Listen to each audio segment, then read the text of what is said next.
નમસ્કાર, ખૂબ ખૂબ સ્વાગત છે. સમય થઈ ચૂક્યો છે સુપર પ્રાઇમ ટાઈમનો. અમે હાજર છે અમારી ટીમ સાથે.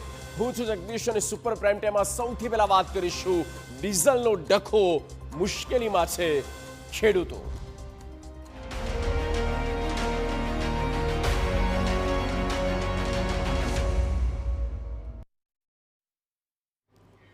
તો પેટ્રોલ ડીઝલના ભાવમાં જે વધારો થયો અને આ ભાવ વધારા બાદથી જે પરિસ્થિતિ રાજ્યમાં ઊભી થઈ છે અને ડીઝલનો ક્યાંક સપ્લાય કે ડીઝલની આખી ચેન સિસ્ટમ એકાએક ખોરવાઈ રહી છે, આ પણ એક હકીકત સામે આવી છે. પેટ્રોલ ડીઝલનો જથ્થો પૂરતો હોવા છતાં પણ જિલ્લાના ગામડાઓ સુધી ડીઝલનો જથ્થો નથી પહોંચી રહ્યો અને તેના કારણે જગતનો તાત હેરાન થયો છે. રાજ્યના અનેક જિલ્લા એવા છે જ્યાં ડીઝલની અછત વર્તાઈ રહી છે. ડીઝલની અછત સર્જાઈ અને તેમાં સૌરાષ્ટ્રના અનેક જિલ્લાઓનો ઉમેરો થયો છે જ્યાં ડીઝલ નથી મળી રહ્યું.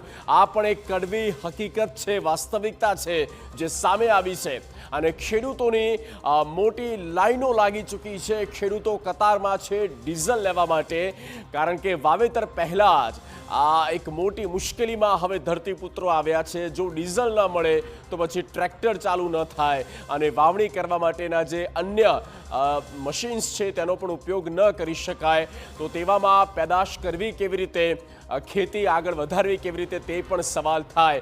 સ્વાભાવિક છે અને